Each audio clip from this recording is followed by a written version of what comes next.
All right. Well, anyway, looks like we have a second person in here. Hello, second person. Thank you for the like there as well. Hey, Woody. How you doing, my friend?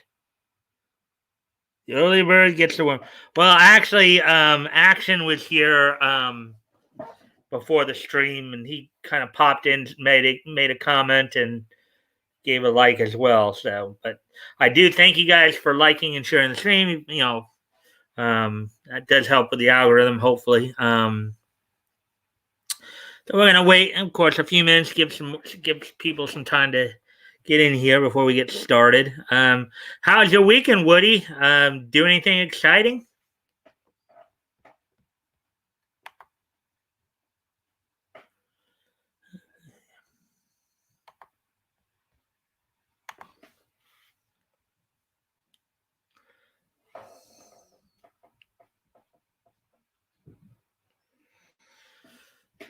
Hello, Walton Walden.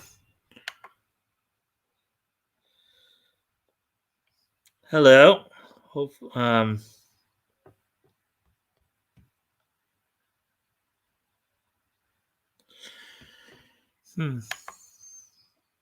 Hopefully, you're here to enjoy the content. Hmm.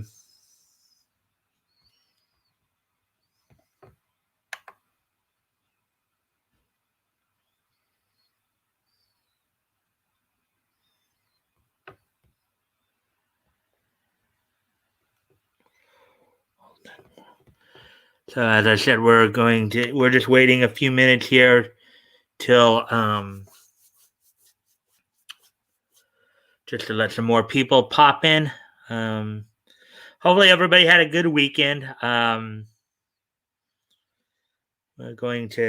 We'll get started soon, probably by the 10-minute mark here. Uh,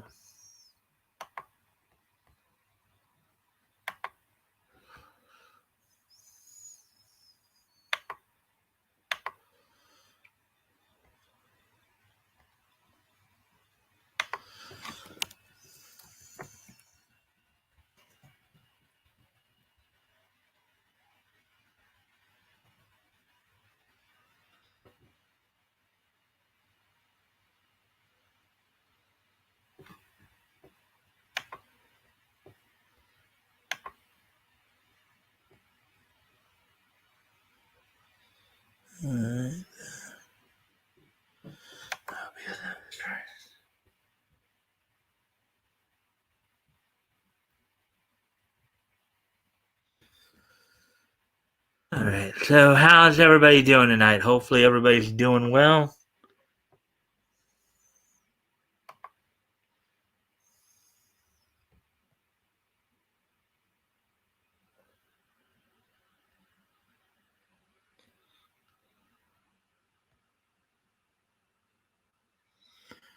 Hmm.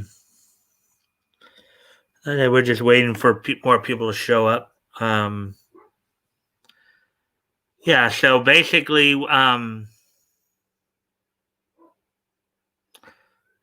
hopefully, everybody had a good weekend. Yeah, I had a productive one, and um, let's see.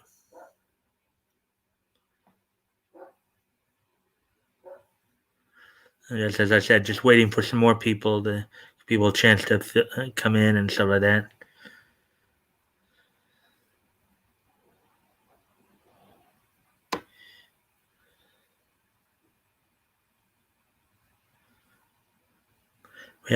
We have back up to 3 people now, so that's good. Viewing apparently.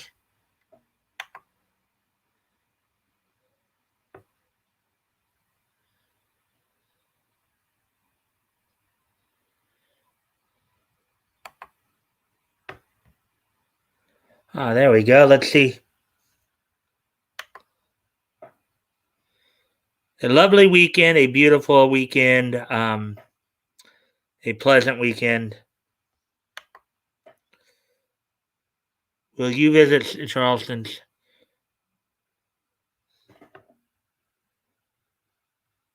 Okay. Yeah. So like,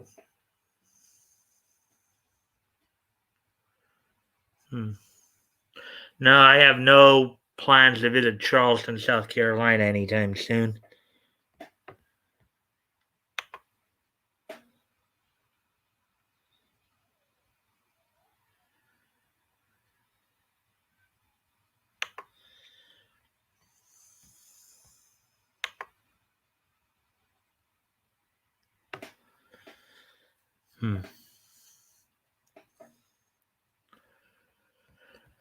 Yeah, well, Walton, are you from Charleston, South Carolina? Is that why you ask?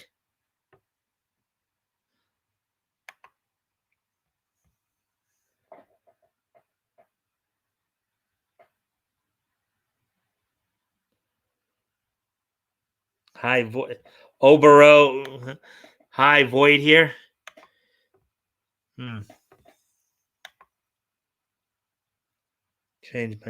You changed your name, huh?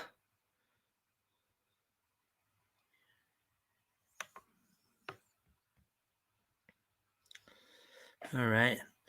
Well, looks like we got some more people in here. Looks like we got like 4 people in here. So, guess I can kind of,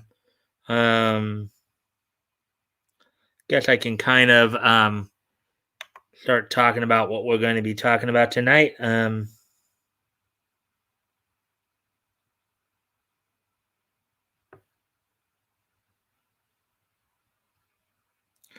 Not just a place of interest. Okay. All right. So, anyways, we got like looks like 3 or 4 people in here, even though the counter says only 2 still. But so here's what's on tap for tonight. Got 7 stories, 7 articles to go through. 3 that are comics related and 4 anime related. The 3 comics related ones will be from Bounding into Comics. And then the 4 anime related ones will be from CBR.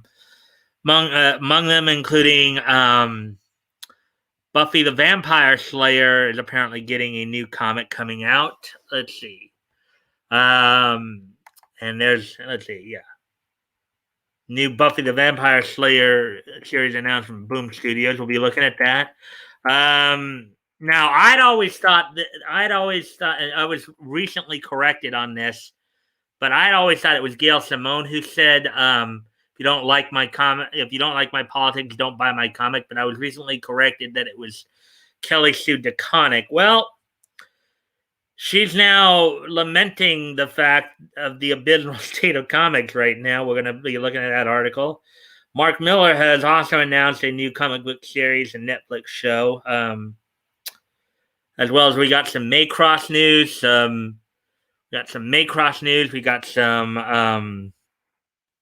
Ghost in the Shell news. Violet Evergarden is coming out with a new release, and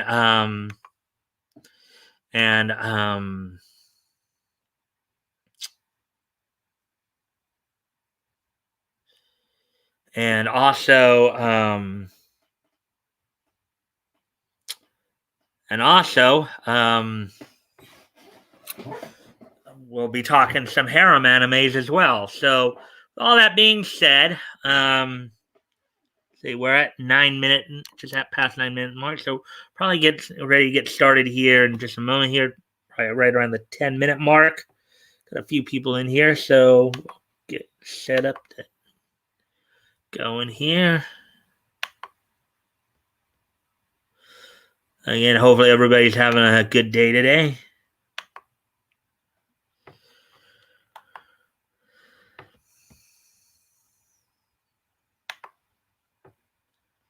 All right, so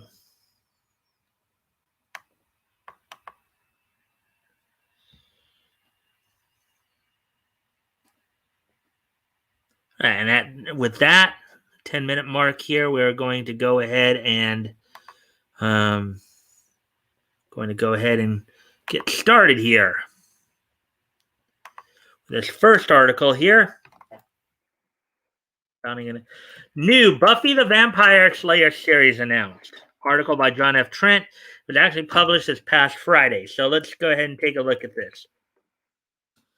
Boom Studios and 20th Century Television, Disney, announced a brand new Buffy the Vampire Slayers titled Buffy the Last Vampire Slayer. The 4-issue series is written by Casey Gilly and artist Joe Jarrow. I guess here's the. Oh, look at that. She looks kind of beat up, doesn't she? A little bit there. Buffy the Last Vampire Slayer. So she's not just the Vampire Slayers, but she's the last one now. Source Buffy the Last Vampire Hunter. Oh, Vampire Hunter. Okay. In a press release, Boom describes the series as a dystopian tale of the iconic Slayer, Buffy Summer, like you've never seen her before, unquote, quote unquote. They further provided details on the story, stating, quote, in a world ruled by darkness, Buffy Summers is the last Slayer. A magical catastrophe has ended the Slayer line and nearly blotted out the sun, allowing vampires to prey on humanity unimpeded, unquote. Boom adds, quote, now in her 50s, Buffy wages a desperate one-woman fight against the forces of evil. So this is set in the future then a little bit there. That is until she stumbles across something she hasn't seen in a long time, hope, in the form of a prophecy and the young girl who carries it, unquote. And there's an interesting character right there, somebody with an eye patch. Is from Buffy the Last Vampire Hunter. Gilly added her own comments, quote, it's been such a privilege to tell a story from Buffy's midlife years. We so often see women in their 50s being overlooked, but our Slayer refuses to become convenient and invisible. Quote, I hope fans who, like me, grew up with teenage Buffy and now find themselves approaching middle age can see their current selves in her someone heroic, wise, and maybe just a little bit salty, unquote, she added. Gilly concluded, quote, there is so much I'm excited for with this series, but I truly cannot wait for y'all to see the gorgeous work Joe Jarrow has done bringing Buffy the Vampire Slayer to the page. He is incredible, unquote. Pink clouds and kind of a pink coloring scheme there. That's very interesting. Kind of a rocky pink look there.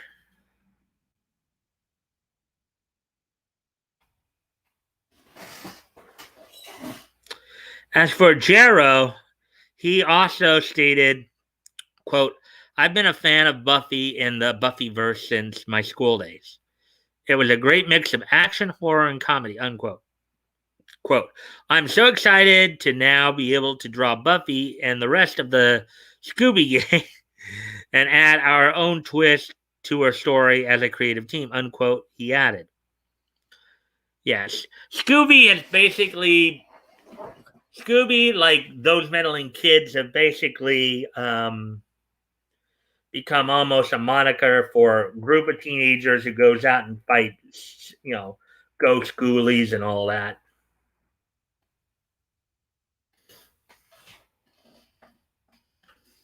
Boom Studios editor Elizabeth Bray provided more details, saying, quote, I've been a fan of Buffy and the Buffyverse since my school days. It was a great mix. Okay, so she's basically saying the same thing that the other guy said. Action and comedy. I'm so excited to now be able to draw Buffy. The rest. Okay, either they're all reading the same script, or this writer just kind of didn't realize he was writing the same thing twice. Aye. She added, quote, Casey and Joe perfectly capture the iconic hero's indomitable spirit and reveal a side of Buffy we've never seen before in this limited series that changes the future of the Buffyverse forever, unquote. So, yeah.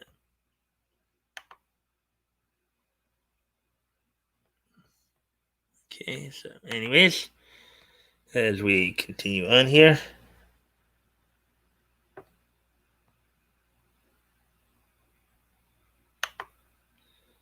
So let's see now. Um, guess who is back, back, back again? Yeah, I remember the song. Anonymity T2. Anyways, thank you guys for being here. As always, I do appreciate any and all likes and shares. That does help with the algorithm. So, anyways, as we continue on with the article here.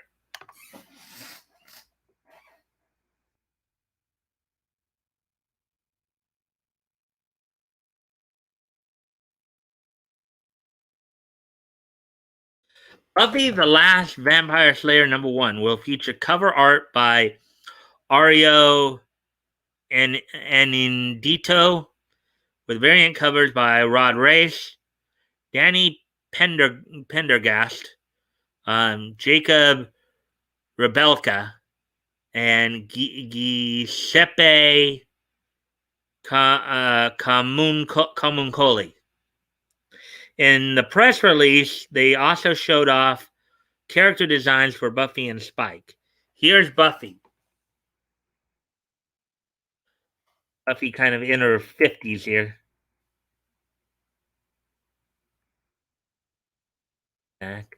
Jack, do it again. And here's Spike. Like with white hair there.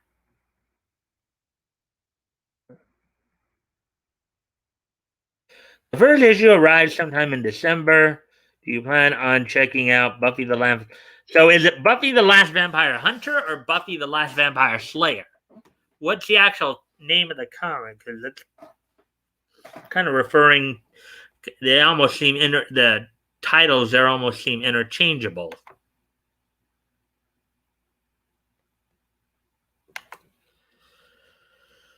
All right, so let me set up the next article here, and then we'll see what people are saying thus far.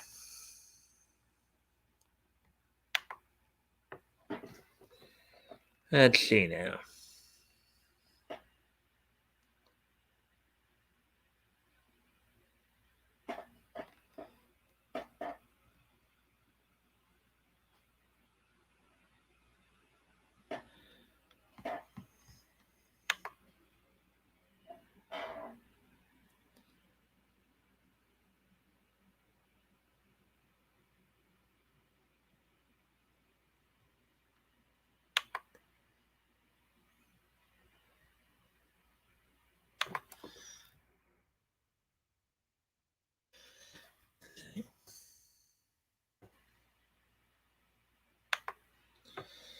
All right. So, anyways, yeah. So now, just in case you missed it earlier, missed what I mentioned earlier here. I had thought it was Gail Simone who made the comment about if you don't like my politics, the one that's been shown several times by Yellow Flyers and everybody. Where you have that interview with the lady who's saying, I thought that was Gail Simone, who said that, who said, if you don't like my politics, don't buy my book. I was since corrected recently where they clarified that it was actually this lady here that we're going to be looking at here, Kelly Sue. Don't buy my book. Kelly Sue DeConnick, and it would appear she might be suffering from a little bit of regret here. Kelly Sue DeConnick laments the abysmal state of comics after telling people not to buy her books. I guess she's kind of starting to feel a little regret here, and this article was published by John F. Trent, published earlier today.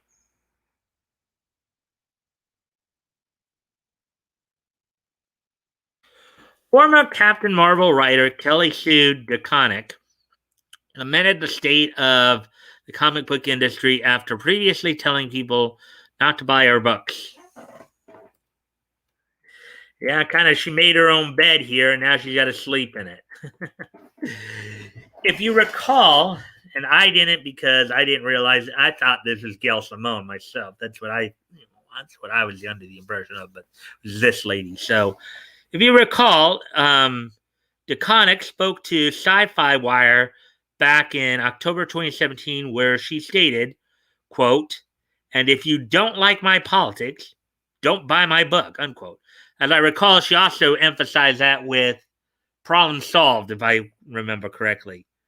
Later in the interview, she added, "quote I'm going to make the book that I'm going to make, and if you don't want to read them, don't read them." Unquote. Yeah, kind of. Yeah. Well, that's exactly what people did. Exactly what people did. Now you're see what else she has to say. In a recently discovered interview from 2019 with YouTube channel Nerd News with Destiny, DeConnick lamented the state of the comic book industry. DeConnick and her husband, Matt Fraction, that's an interesting name, Fraction, were asked, quote, "Did you think comics would be this sort of phenomenon that it is currently," unquote.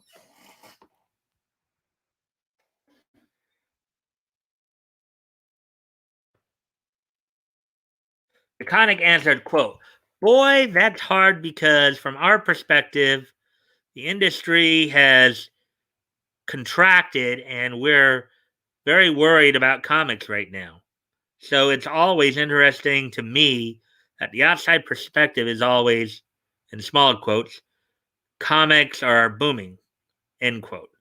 Um, yeah, but this is kind of a mess you made, lady. Mess of your own making here.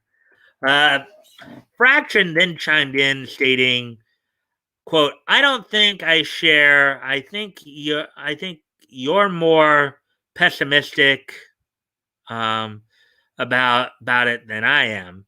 I understand the why of it all, but I also feel like," unquote.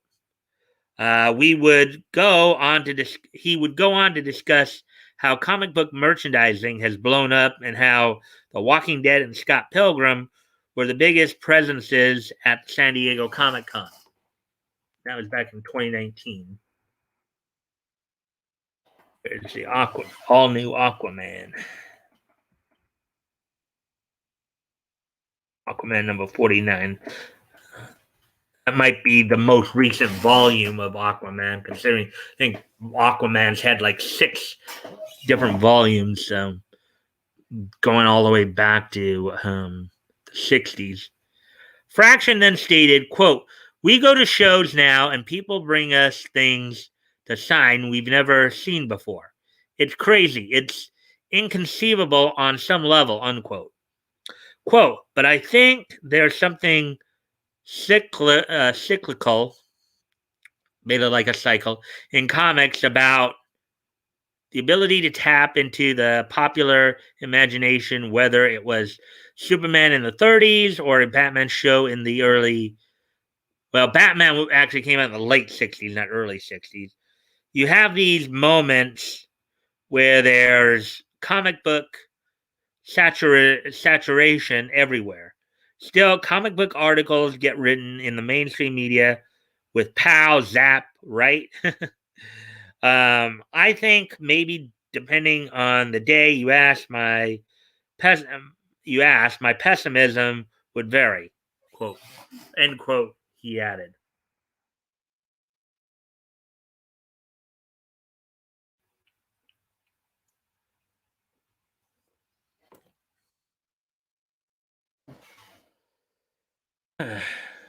Tonic would then lay out just how bad of a shape the comic book industry is in.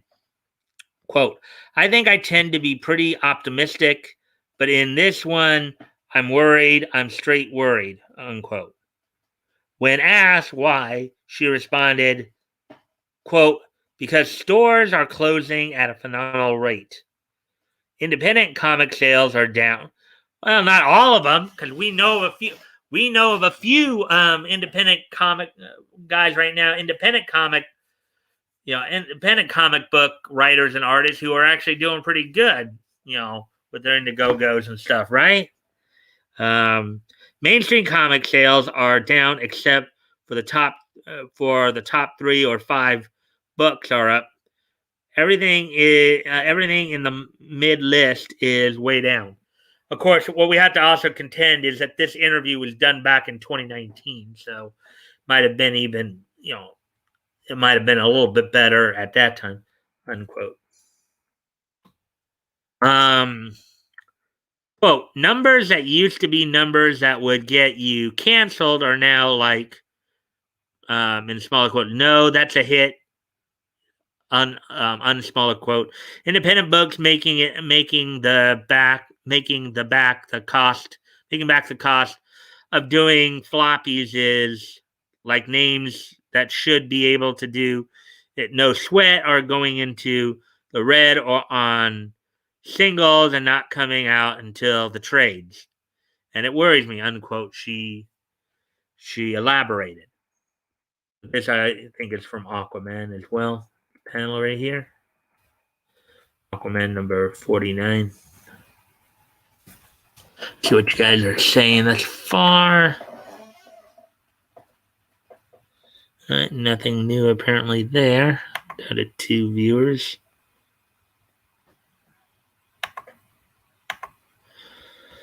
All right, so the Conic continued.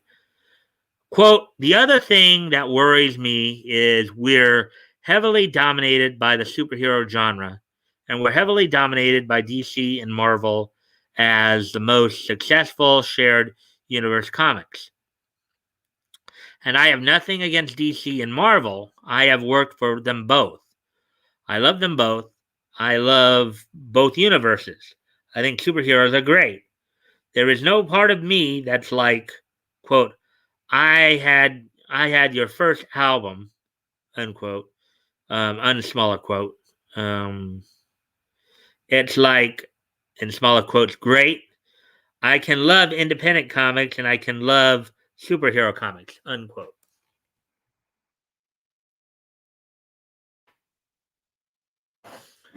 Quote, but I have a concern that while the industry not quite as much as it used to be, it is still heavily dominated by those 2 companies. And those 2 companies have gradually become part of a larger behemoth corporations. And comics have always been special because of the way they work in the brain and because of the way that we always have been cheap and fast and therefore innovative. So we could try things in comics because it's far less expensive to screw up in comics than, unquote. Fraction then adds, quote, entire management suites of Hollywood studios get fired for taking the kind of chances we take every week in comics, unquote.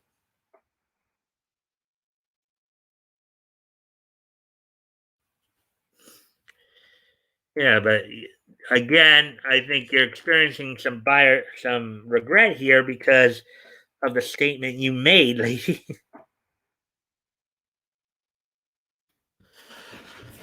Let's see now.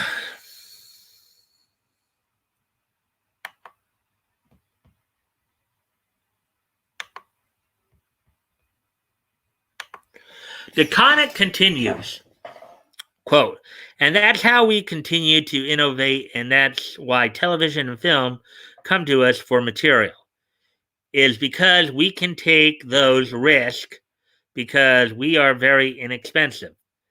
And as we've become part of the larger behemoths, and they have started to see us in terms of brand management, I am worried that we're going to forget what we're for, unquote. Fraction adds, quote, losing innovation in favor of servicing brands, unquote. In a way, that's kind of what you're doing. It's kind of exactly what's happening. You are losing innovation um, due to the due to trying to sell the brand. So, anyways, I got to step away from the computer for just a moment here, just because it sounds like my dog is barking. I don't know if my sister's here or not, so I got to go check on our dog. I'll be right back.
All right. So, anyways, um,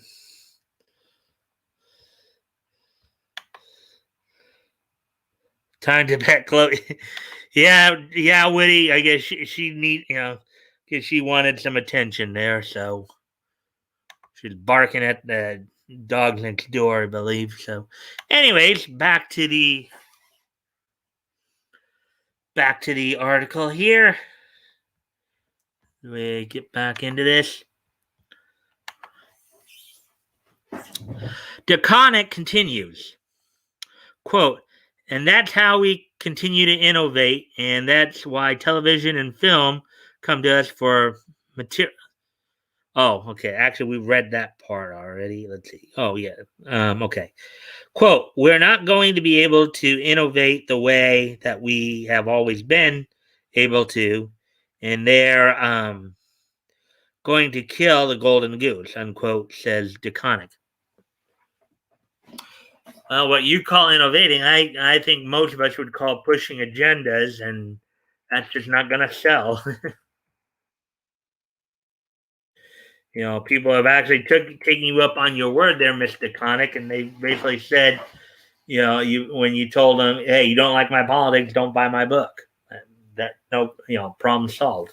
Well, people took you up on that offer, lady. DeConnick and Fraction would go on to discuss the success of Raina Telgemeier.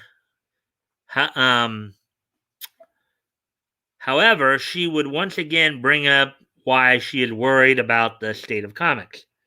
She explained, quote, it's small independent stores, maybe a local chain, maybe somebody has 2 or 3 stores in a city, maybe, but those people love comics. And I worry about them. I want them to be able to keep their lights on, unquote.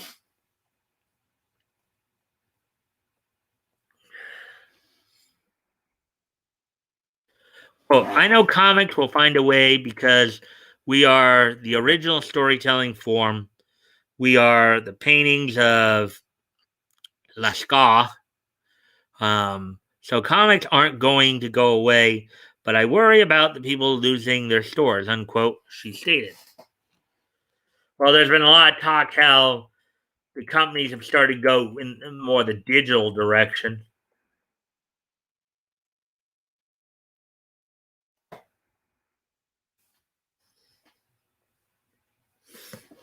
Interestingly, when they discuss how to solve the problem of declining sales, they don't point to the actual content of the books being created.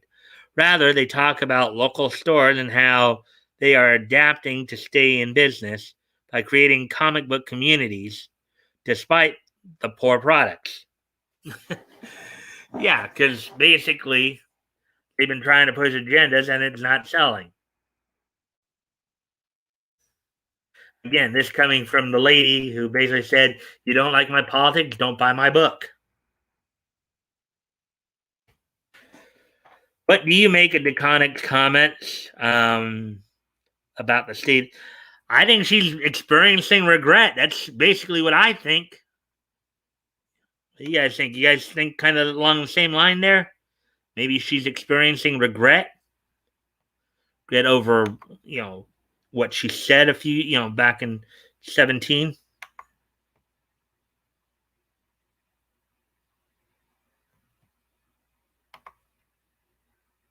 All right. All right. So, anyways, get ready to. I just did that because the signal was saying it was going a little low there. So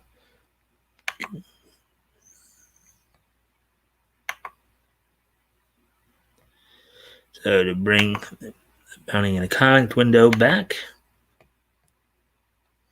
and we'll get to the last comic related story here. And we're making good time, it would seem. 38 minutes here. All right.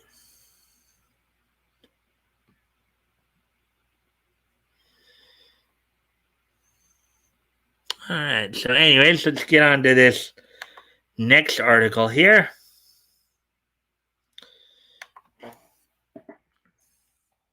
Mark Millar announces new comic book series and Netflix show, provides update on the Magic Order and King of Spies. Article by John F. Trent, published earlier today, and this is from the Comic Book Television. Excuse me again, guys. Sorry about this. I gotta go get Chloe. I'll be right back.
All right, I'm back.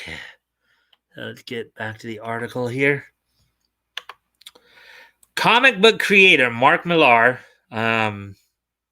announced a brand new comic book series, a Netflix series titled Nightclub, as well as provided updates on the Magic Order and King of Spies. I guess here's a little thing. You're 17. You've been bitten by a vampire. What would you do? Nightclub. Nightclub number one. So this is the Mark Miller at Netflix. Okay, Mark Millar. Um, Millar made the announcements in his newsletter where he first discussed Nightclub.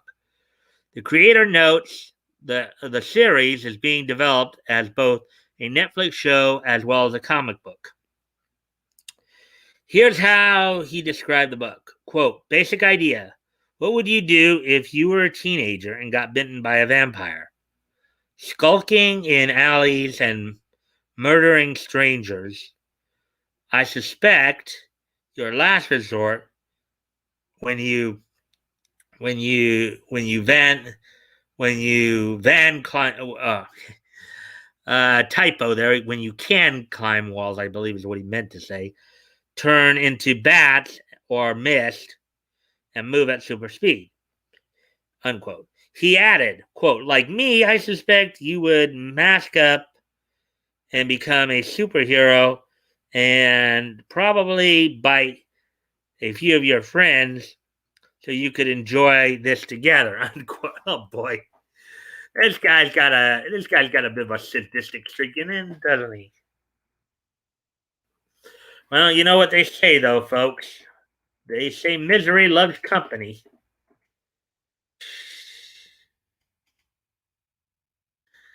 Ah. In an interview with Sci-Fi Wire, Millar provided some additional details. Quote, I basically just thought about what I would have done if I'd been bitten by a vampire when I was in high school, unquote.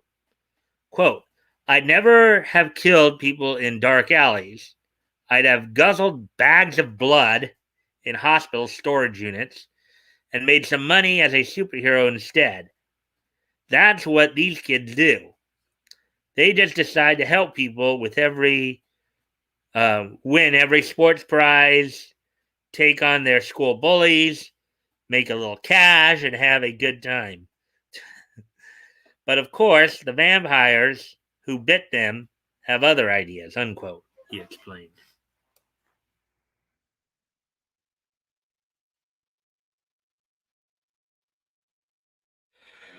He got tried by Mike Millar and Mateo Valera. King of covers him. Millar also revealed the entire story is already completed, although there is not an artist attached to the comic book project yet. Quote, when I put this together as a potential TV franchise, we all really loved it, and I couldn't stop seeing the comic in brackets version of this.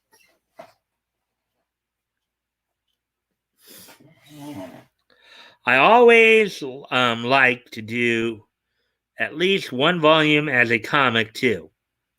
Plus, the whole story is done, and we have a pile of designs sitting here, unquote. Quote, so this comic is going to be the first time anyone sees these characters when we launch in the new year. Issue 1 of this is going to be their absolute first appearance, unquote, he added. The comic series will feature covers by Greg Capullo, Ben Oliver, and Ben Templesmith. No release date was announced.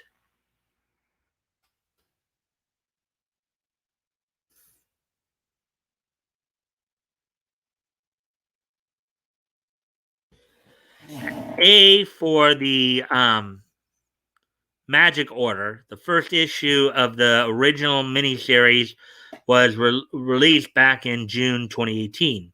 The series followed 5 families of magicians who are, quote, sworn to protect our world for generations, unquote, and, quote, must battle an enemy who's picking them off one by one, unquote.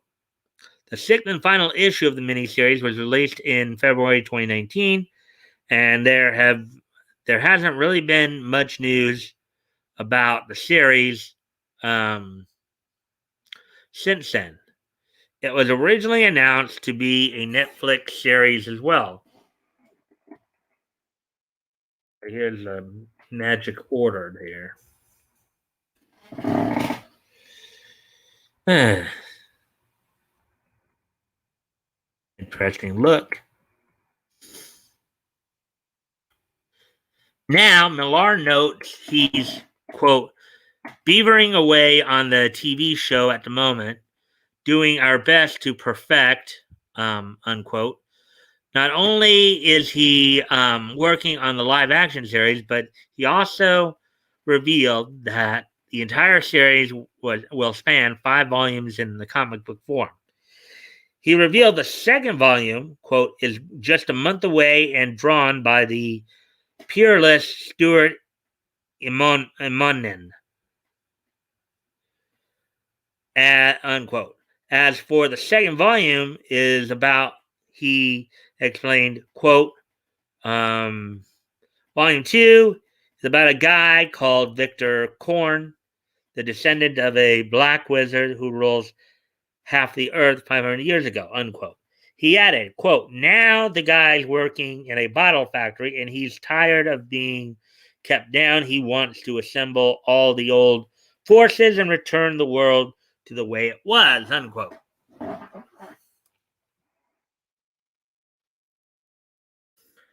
Dirty wizards. There's a reason you've never seen a ghost. By day, they're cooks, cleaners, bartenders, construction workers. By night, you keep the darkness from your door. Magic Order by Mark Millar and Stuart Immonen.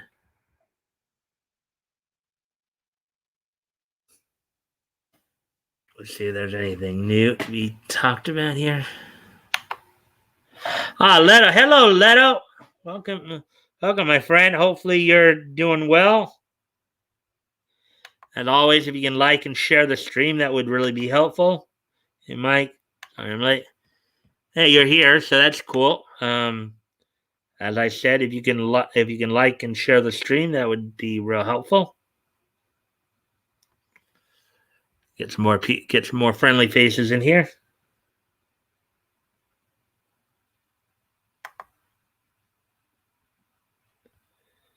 Let's see now. Been traveling a lot today, apartment searching. Greetings, Leto, from Woody. And he said, hey, Woody, okay. Thank you for the like and share. Anyways, getting back to the article here.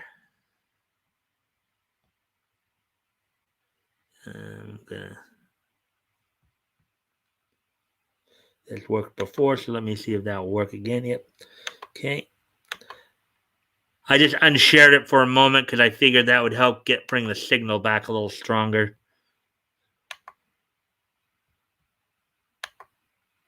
So there we go. Now we got that back now. So.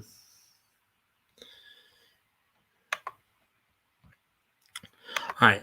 Finally, Millar also provided an update on King of Spies. The series was initially announced back in July, with Deadline reporting the book sees, quote, Britain's greatest secret agent faces deadliest enemy yet, his own mortality, unquote. They add, quote, diagnosed with a brain tumor and 6 months to live, the retired Sir Roland King looks around the world he's saved so many times and feels he can't leave us in such a mess. There's greed and corruption at every level, untouchable despots he was forbidden to go near, and a system he just doesn't believe in anymore, unquote. Deadline concludes, quote, he wants to use his remaining time to make a difference with his particular set of skills, and repair the damage he did in his private life at the same time. The most dangerous man in the world has gone rogue, and he knows where all the bodies are buried. Now it's time to go after the real monsters, unquote. There he is right there. Interesting kind of shading across the face there. Color scheme, all that. Millar now details the series will feature artwork by Matteo Scalera, and that he just completed the third of 4 issues. The first issue is due out sometime in December. Millar is hyped on the series, saying, quote, God almighty, this is going to be great, unquote.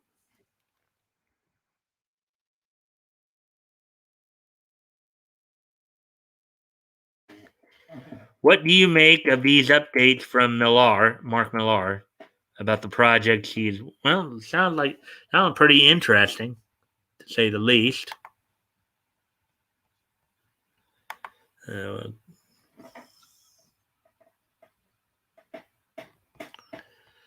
Yeah, so anyways.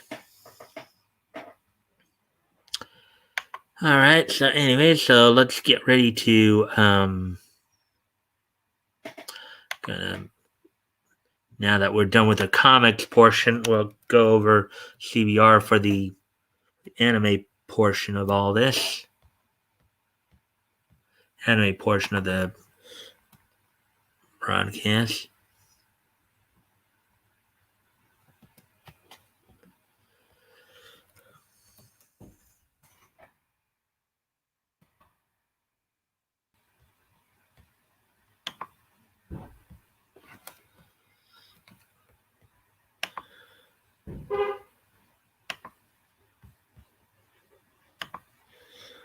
And we had 7. For those who came in late, we had 7 stories total. 3 comics related, 4 anime related. So just to let you know.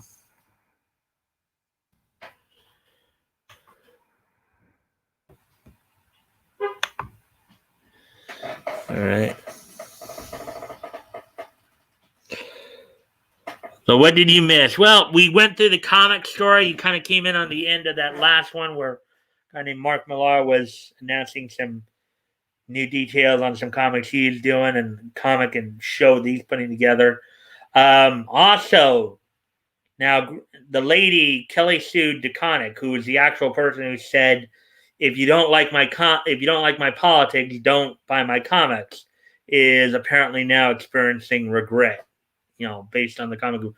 And Buffy and Boom Studios is coming out with a new Buffy the Vampire Slayer comic. So that's all that's happening there. That's what you missed thus far. So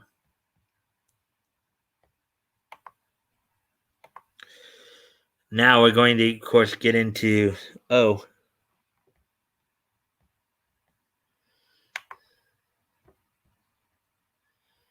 So now let's go ahead and get going on the next set of stories here, the anime ones.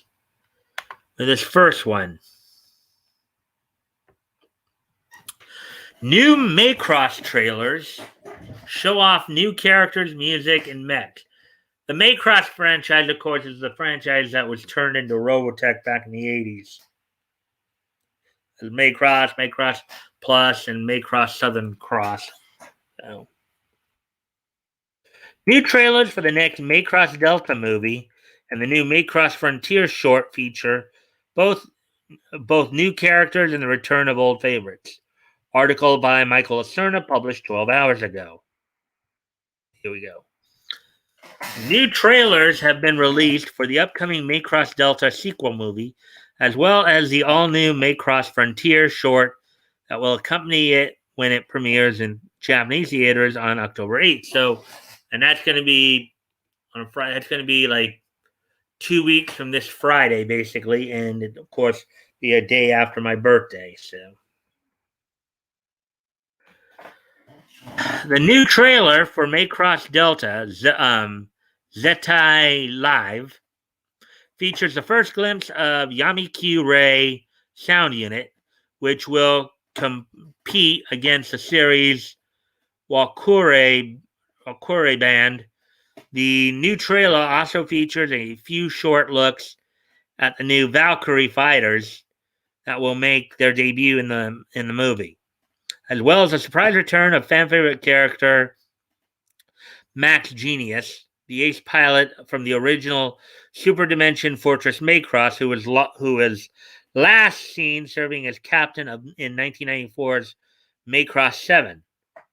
While the first Macross Delta movie was simply a compilation movie that retold the events of the TV series, Zetai Live will tell a new story that sees Walkure and the Valkyrie pilots who protect them come up against a new threat to the galaxy.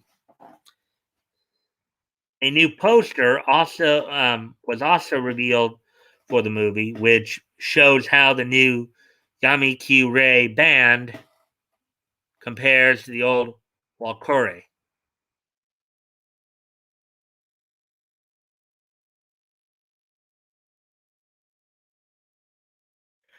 There are some posters.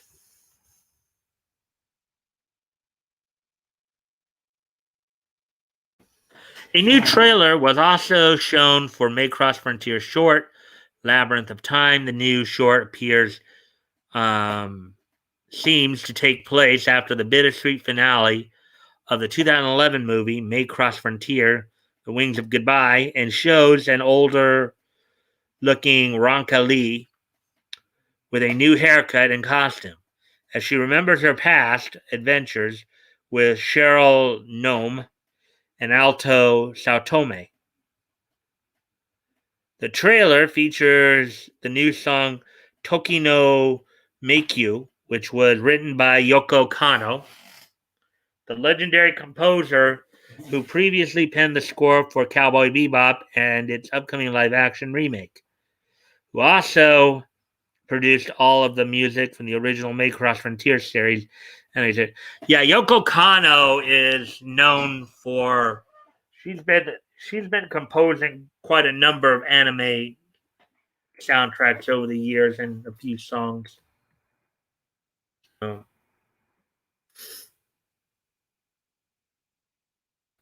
let's see if there's anything new being said here.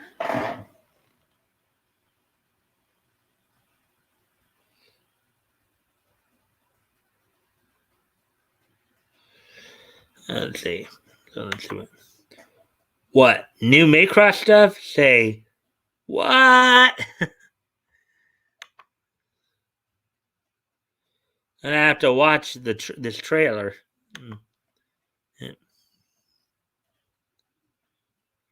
Yeah, Yoko is great. Yeah, she's very good with the work she's done over the years. Excuse me.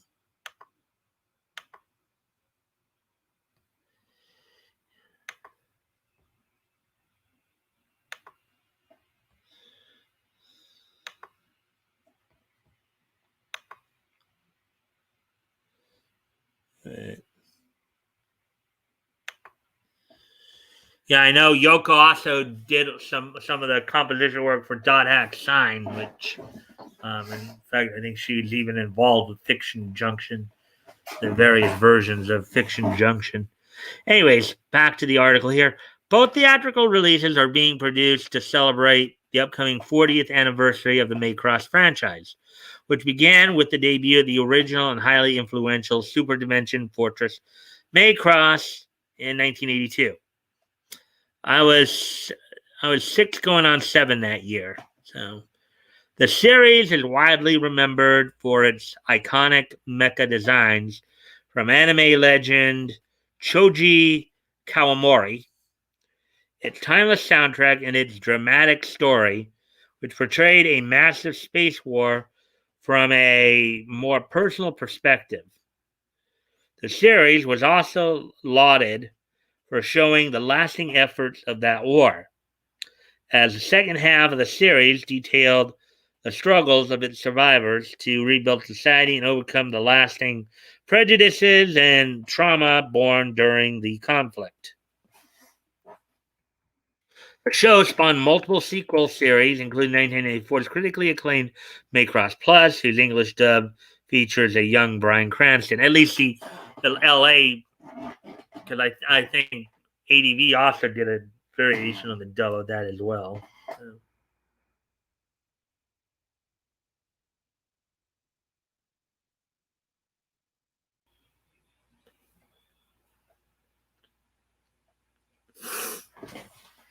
The Maycross series was also initially brought to the United States as part of Harmony Gold Robotech series, which took elements from three completely different and unrelated anime series: Maycross, Genesis Climber Mospeada, and Super Dimension Calvary Southern Cross, and rewrote and re-edited them together to create a new show. While Robotech is praised for being one of the first mecha anime to be localized for Western audiences, the long-running legal dispute between Harmony Gold and Japanese creators of Macross eventually prevented the release of the original anime or any of the sequel series internationally.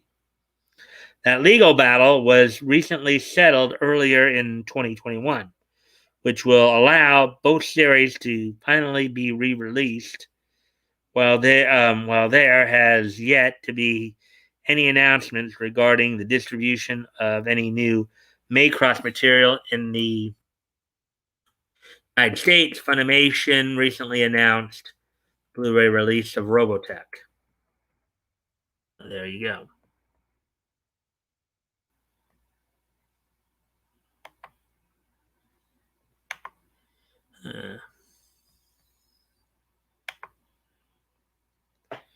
Hey, Bat Goat. What's up, bro? Welcome to the stream, man. As always, if you guys can help out with the likes and the shares, that would really be appreciated. And yeah, a reason I'm unsharing the screen a lot of times is because what's been happening now is what I've been seeing is that the signal's been getting messed up from it, I guess, because I see the little signal icon telling me that it's either unstable or fairly good, not at full capacity. So, anyways, let's get ready to move on to the next story here. We got three more to get through.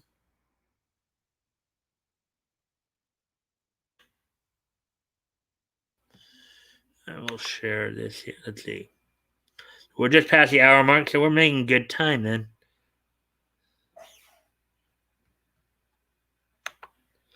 I just read something. Ric Flair seems to have been Me Too'd. Yeah, apparently that's.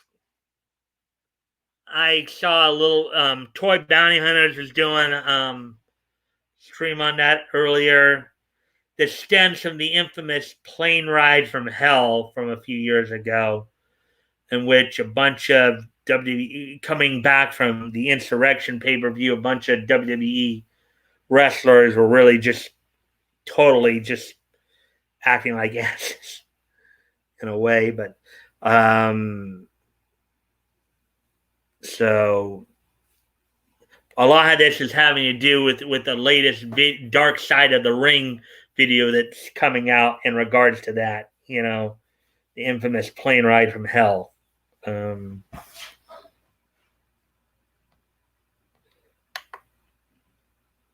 Cooked.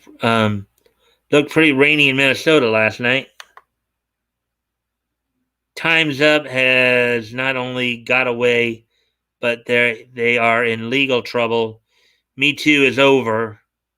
Everyone knows this. Gone away. Anyway, so now let's see. I have the. Yeah.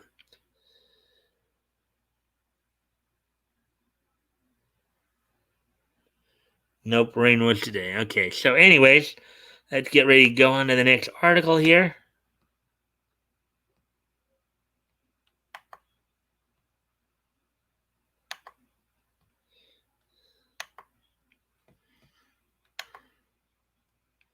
All right, so there we go. Ghost in a Shell debuts 4 stunning new posters for movie's 4K remaster. So I think they remastered the 1995 movie. Way back when. Ghost in the Shell will return to theaters this fall with a new 4K remaster, and Bandai Namco is celebrating with the release of 4 new posters. Article by Michael Lasuna, published hours ago. So I guess these are the posters down here.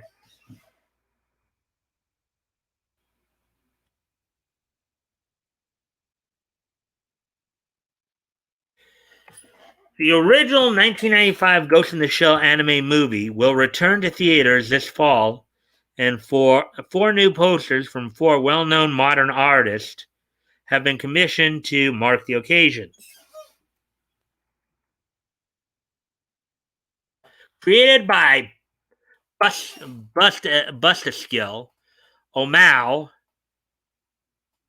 Tsukimizu, and Pop Team Epic's AC Boo, each poster features each artist's wildly different takes on the original theatrical release poster for the movie, which depicts series protagonist Motoko Kusanagi connected to a large variety of wires.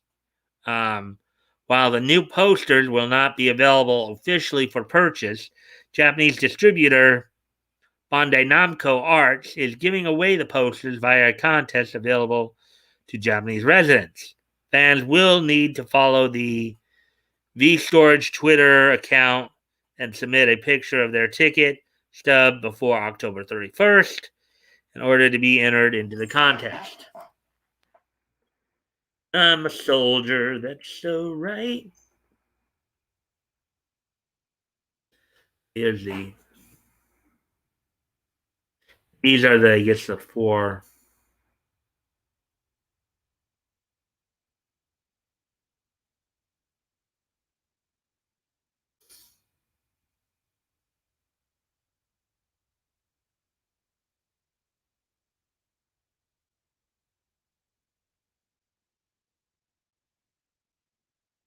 Behind, follow me. Oh boy, that one's pretty interesting.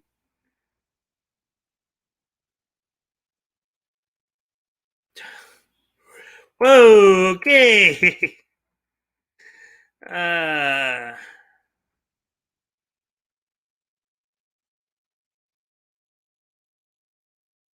the new 4K remaster in Ghost in the Shell will make its debut in select theaters in Japan, the United States, and Canada on September 17th, which was actually this past Friday. This release will also mark the first time that the movie will be shown in IMAX.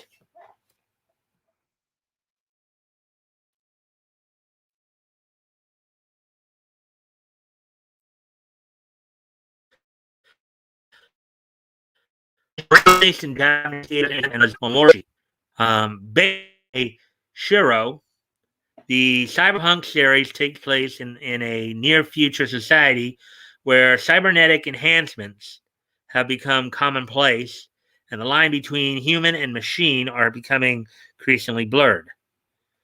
The story focuses on Major Motoko Kusanagi, an investigator in Japan's cybercrimes division, who finds herself questioning what it means to be human.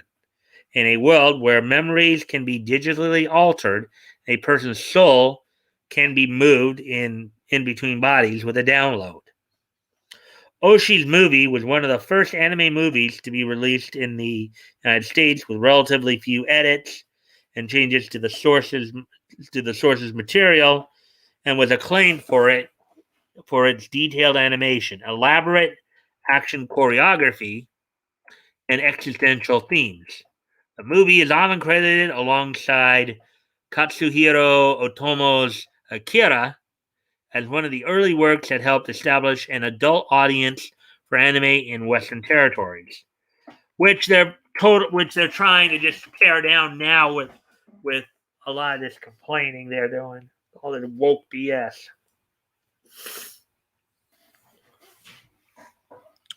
The movie was remade in 2017 as a live-action film by Paramount Pictures. Scarlett Johansson was controversially cast in the role of Motoko Kusanagi, which prompted a renewed debate about Hollywood's whitewashing of Asian roles and characters. The movie was ultimately released to mixed reviews and underperformed at the box office. And I'm sure many of us remembered hearing about that.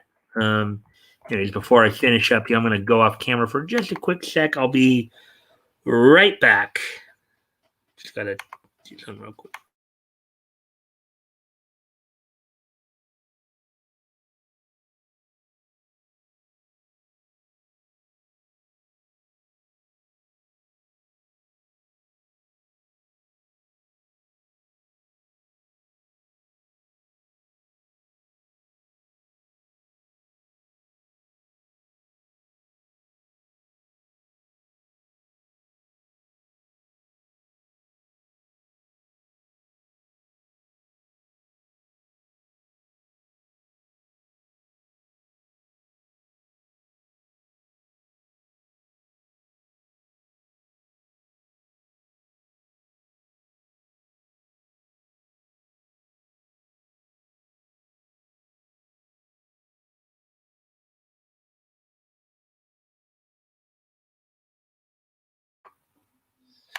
Alrighty, I'm back now. I'll get to those more recent comments after I got just one last paragraph here to read, and then we'll get to the comment there. Fans of the series can also look forward to the next work from Shinji Aramaki and Kenji Kamiyama, who directed the acclaimed TV anime series Ghost in the Shell standalone complex. The two are once again teaming up to handle another cyberpunk franchise, Blade Runner. Their new CG animated series is set in between the events of the original movie and Blade Runner 2049 and will be titled Blade Runner Black Lotus, which we've been hearing a lot about. I think there was even a plan to put, and in fact, it even says so in this last sentence here. The new series is scheduled to premiere on Crunchyroll and Adult Swim later this year. They just haven't announced the exact date yet, but it is apparently coming soon. There we go. So there's that one.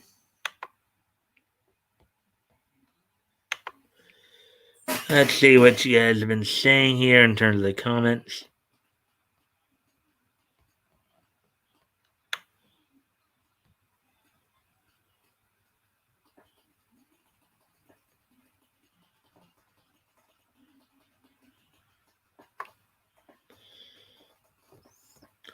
All right, let's see what you guys have been saying. I don't believe it, but it is interesting. How about the massless Emmys? Haha, Hollywood's the world. Hollywood, the world hates you. Yeah, I heard about that too. Man, Ghost in the Shell remastered to hell. Yeah.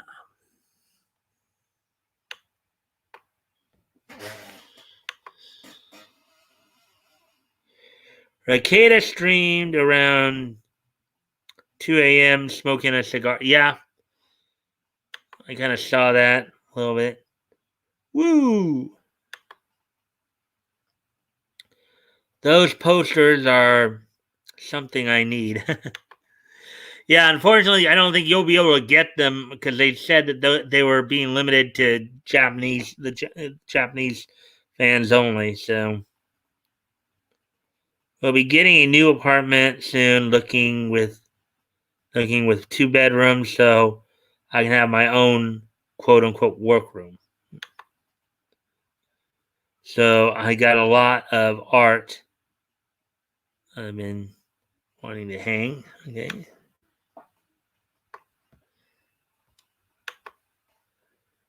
AOC being questioned in front of Congress for, quote, for illegal gift acceptance, stupid Chick-fil-A wrapper of a dress. Very cool, you know? Yeah, the stream yesterday was a lot of fun with Nick. That reminds me, Leto, are those really implants on the backside of Madonna?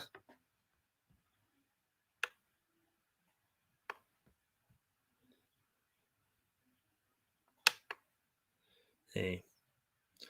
Yeah, back in 2019, her. Okay, so we'll get into that. All right, let's see.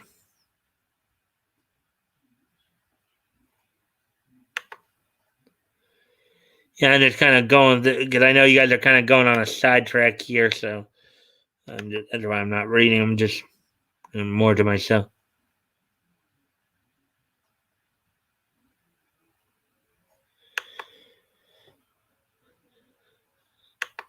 All right.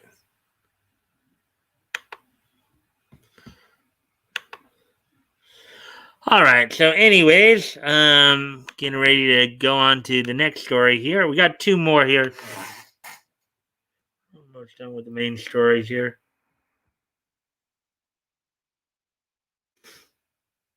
All right. 5 great anime for harem fans.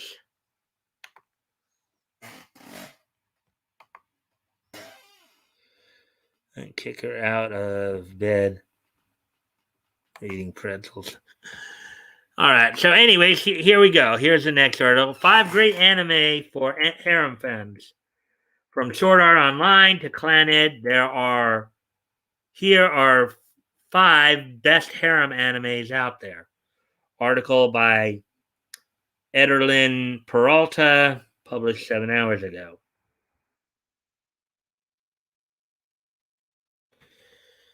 Let's see. Harem anime and manga titles usually consist of a quote unquote good for nothing introverted male protagonist who magically becomes the eye of affection for many charming girls.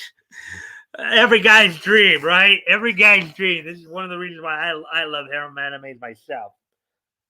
Yeah, this is why I will cover harem anime stuff from time to time. This stuff's more fun. The storylines behind these series are sometimes a bit generic, but they still have their moments of being pure comedy and fun. The genre has been increasing in popularity over the years with titles like Girlfriend and Nisekoi. Here are 5 iconic harem shows that are worth watching. So, Sword Art Online. Now, Sword Art Online is kind of a mix of a bunch of different style anime. Yeah, it is partially a harem anime, but it's also kind of but it's also got elements of the multimedia online role playing game style anime like Dot Hack and Chaos Head and all that. So, here we go. Sword Art Online focuses on a male protagonist named Kazuto Kirito Kirigaya, who enjoys playing virtual reality games. One day, he gets trapped in the virtual world of Sword Art Online. Alongside many other players, the only way to return to the real world is to defeat the final boss in the game. Along the way, he befriends and falls for another player, Asuna Yuki.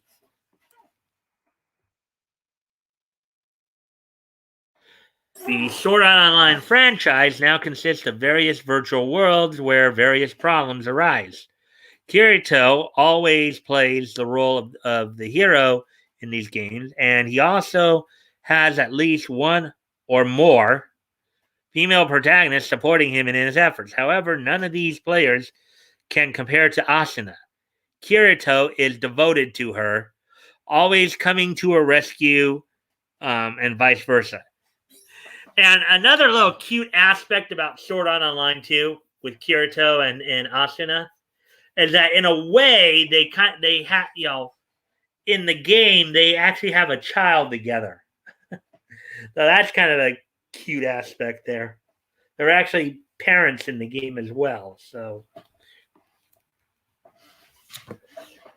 Ari Fureta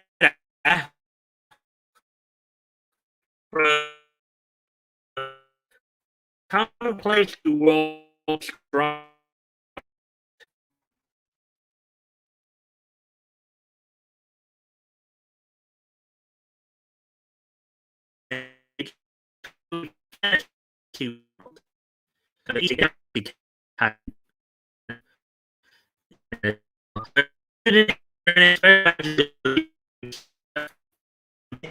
um, only knows basic alchemy.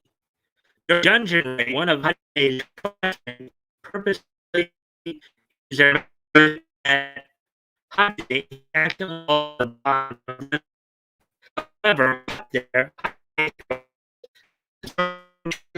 keep on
All right, so something was goofy with my internet there. I don't know what it is, but hopefully now everything is okay again. So,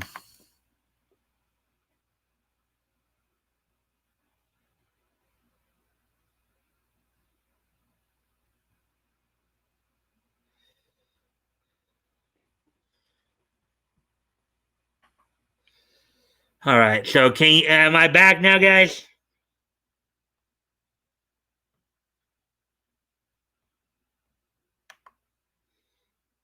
Uh-oh, Robo Mike stream breaking.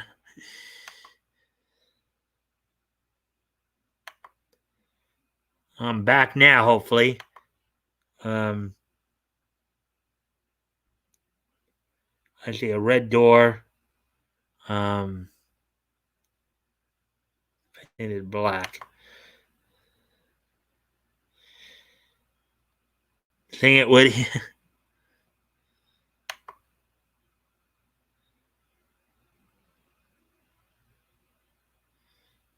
You okay? This does not look too pro. Well, I was able to get it back, hopefully, guys. Welcome back. Thank you. Mo better.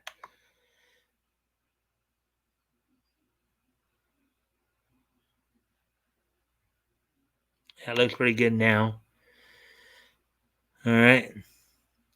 I'd need it before it dies again. Well, I can get through the rest of the article here, I think.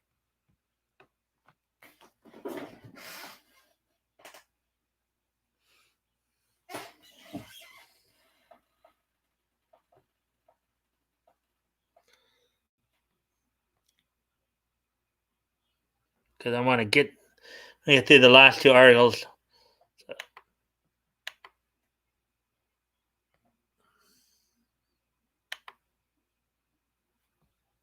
Actually, before we do, try one more thing here to see if we can't.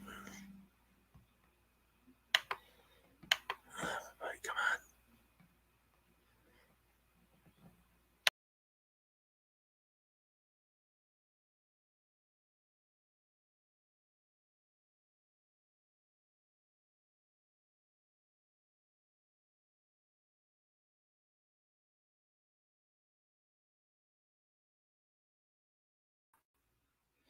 All right. So I just checked again. Okay, so now it looks like the signal's okay again. Okay.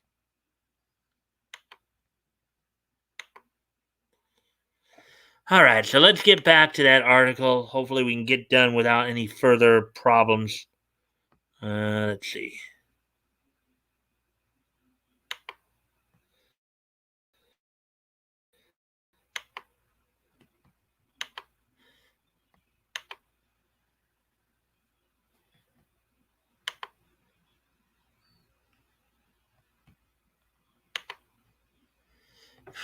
No, not that.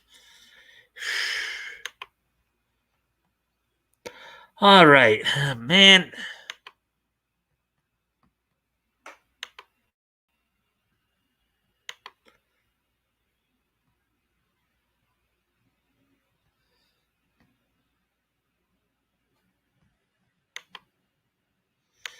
Anyways, hopefully everything will be okay here.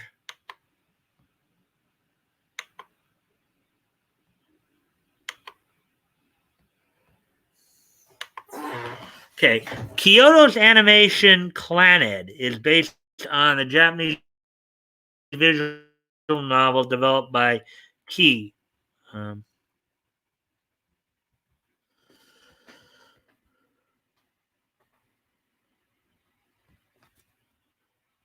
we go. There's a picture of Clannad right there.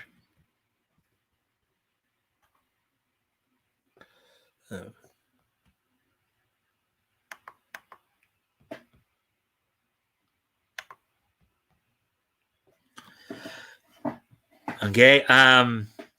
Tomoyo Okazaki is a quote unquote delinquent high school student who dislikes his hometown and has no future aspirations. However, he has a selfless and caring personality when it comes to his friends. Tomoya befriends several female classmates, including Nagisa Furukawa, a timid girl with an unfortunate illness that forces her to depend on others. The story focuses on Tomoya's journey to self-discovery as he develops strong relationships with his peers, comes to terms with his issues and hardships. Clannad is an emotional roller coaster. The series' main romantic storyline is between Tomoya and Nagisa.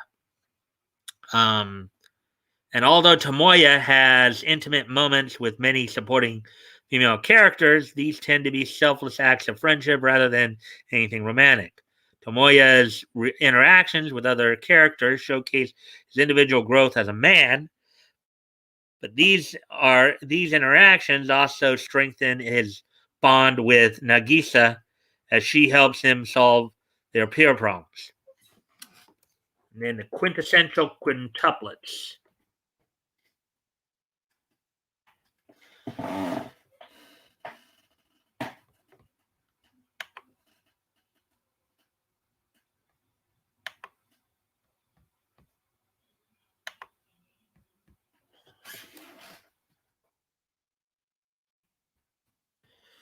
Okay, so Negi Haruba's The Quintessential Quintuplets is a romantic comedy harem series centered around a high school boy named Futaro Uesugi, who tutors five identical quintuplet sisters with varying personalities. Futaro becomes a tutor for the Nakano family to pay off his father's debt. All five Nakano sisters have horrible academic grades, and they initially aren't thrilled to have Futaro as a tutor. Oh, this sounds like one that'd be interesting to watch. Eventually, through Futaro's persistence, leads the sisters to accept him as their tutor. Futaro slowly forms strong bonds with each girl, which leads to a glimpse into the future where Futaro actually marries one of them.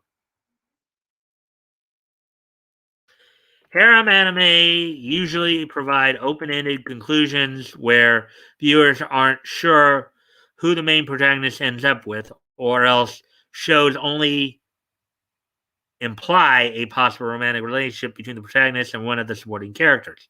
However, the quintessential quintuplets guarantees the audience a happy ending, resulting in viewers trying to figure out who Futaro's future bride to be throughout each episode. School days.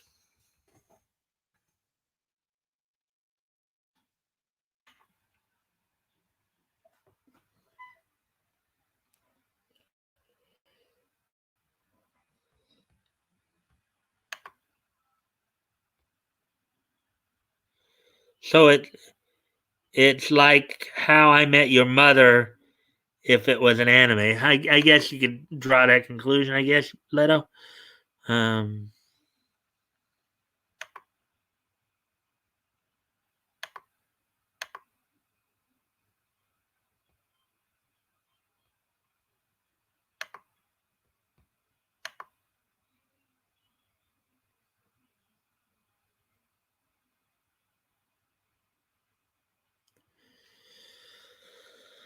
all right. Anyways,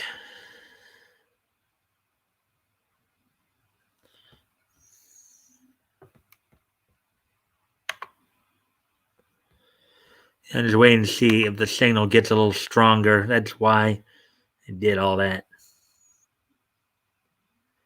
Well, to give you guys a little heads up, EBS and DA Talks are going to be on Nick tonight. Talk about the Preston Poulter lawsuit, I guess, among other things. So, just to give you guys a heads up on that. All right. Well, anyways, I should probably hurry along here so we can. We're already at an hour 36 here. School days.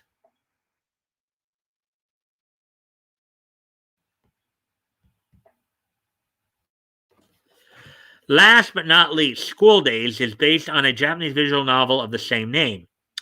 Makoto Ito is a first year high school student who has a crush on his soft spoken classmate, Koton, Kotona, Koto Noha Katsura.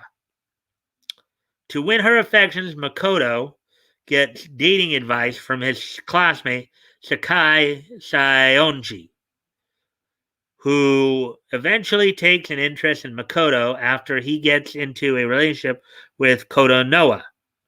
Soon after, Makoto gets caught up in his dating life as he starts dating two girls at once. Oh, ouch! That's never a good thing. Oh boy, many fans have found themselves frustrated by the characterization of Makoto, who is your standard quote unquote player. He not only dates Sakai and Kotonoa, but also flirts and sleeps with other female classmates. One could see Makoto as enjoying his youth, but at the same time, he causes emotional and mental trauma for the girls he befriends. School Days is the ultimate harem that gives an exaggerated, dramatic conclusion to what happens if you date more than one girl at once. Yeah, not probably a good thing, I'd say.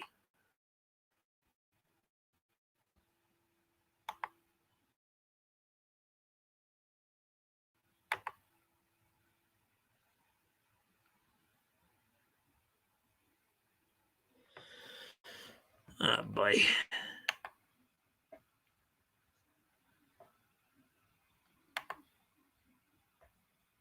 All right, I'm gonna reset this one.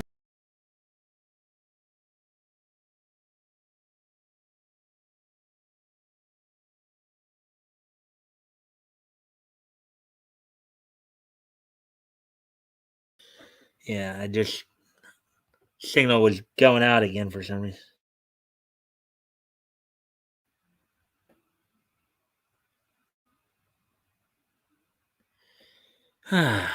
Anyways,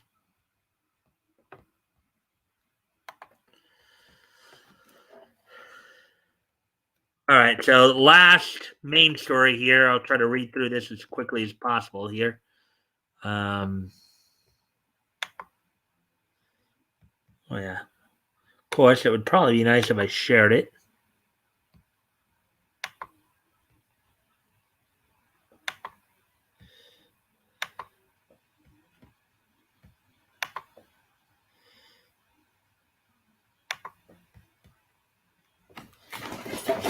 Violet Evergarden, the movie, comes to Netflix with a new trailer. Netflix releases a new trailer for Violet Evergarden, the movie, the upcoming finale to Kyoto Animation's critically acclaimed anime series. Article by Lydia Levecchi, published 8 hours ago.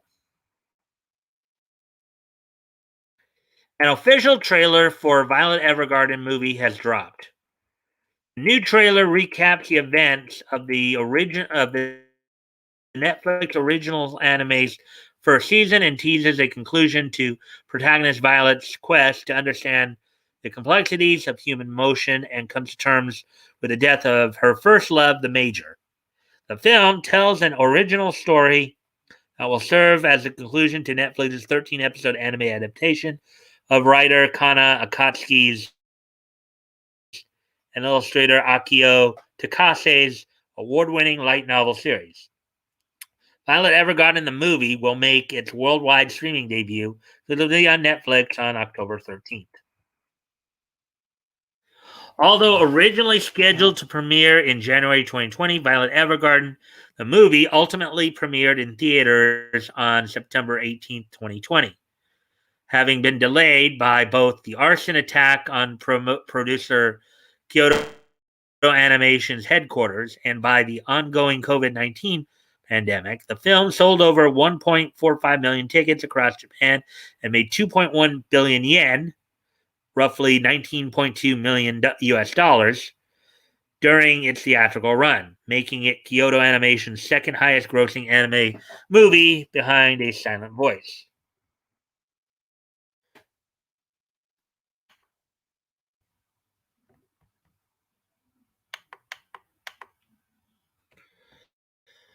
Let's see.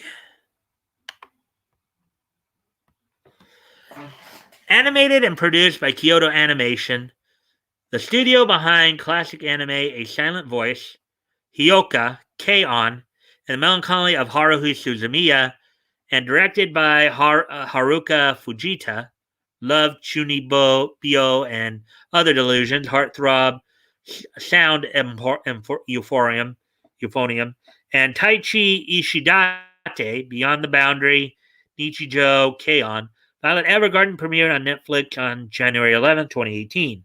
The series immediately received critical praise and has become one of Netflix's most successful anime adaptations.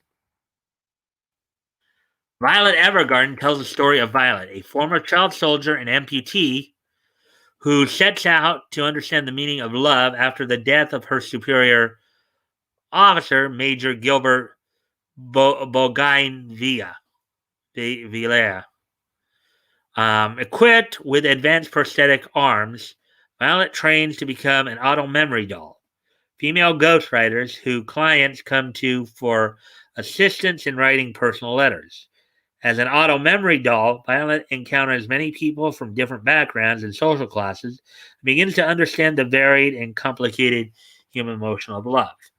So here we go. So there we go. So there's that one. So we got through the main stories. It looks like the signal's back now. All right, so we're coming down to the end here. We're at an hour 43 and 48. So I think it's a good time to start wrapping up considering some of the technical issues we've been having.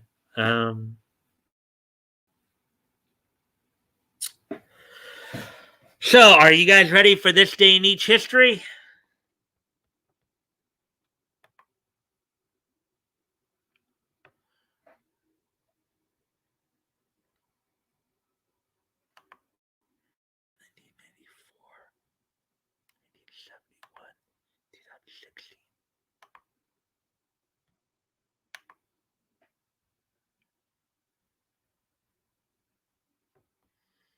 Right, so let's wrap it up and Nietzsche. Okay.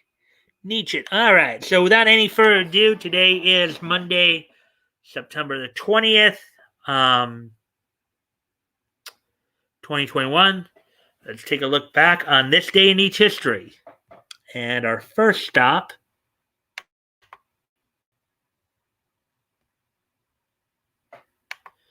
is going to be,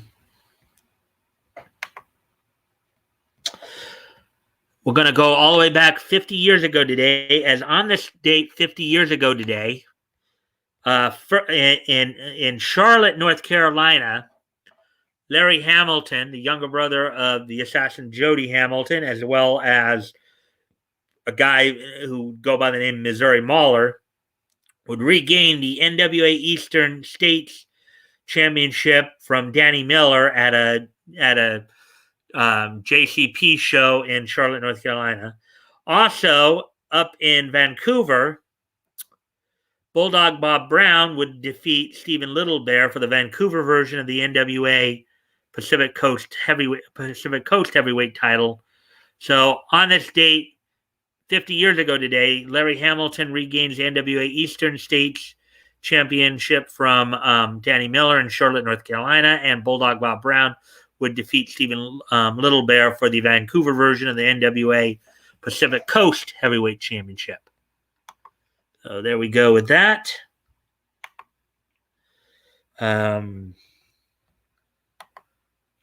Ready. Okay. So anyways, moving on to the next piece of niche history here. We head to 1994, as on this date in 1994, which would have been 27 years ago today, the 380th issue of Avengers from Marvel Comics went on sale on this date back in 1994. Cover price was $1.50, 32 pages. I don't know if this is the same guy as the actor, but Ralph Macchio was the editor, apparently, for this book. I don't know if it's the same guy, though, that we're all thinking of, from the Karate Kid fame. The story was Errand of Mercy, written by Bob Harris, penciled by Mike Diodato Jr. Tom Palmer did the inking and coloring, and Bill Oakley did the lettering. So, on this date in 1994, 27 years ago today, the 380th issue of Avengers went on sale on this date in 1994. So, and finally, we're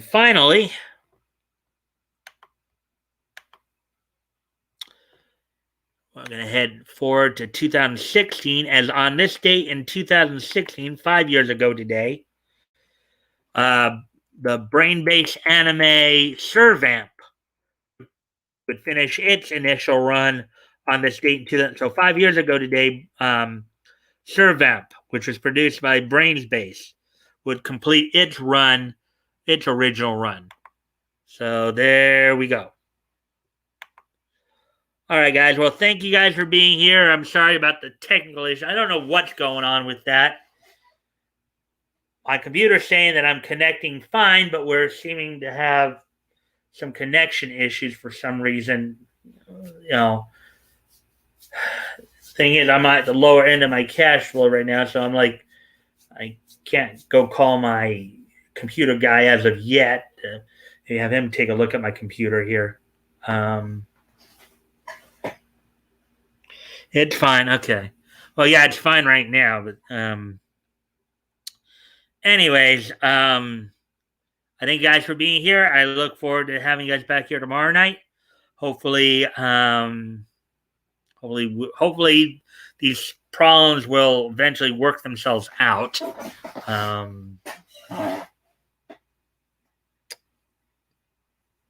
Let me see.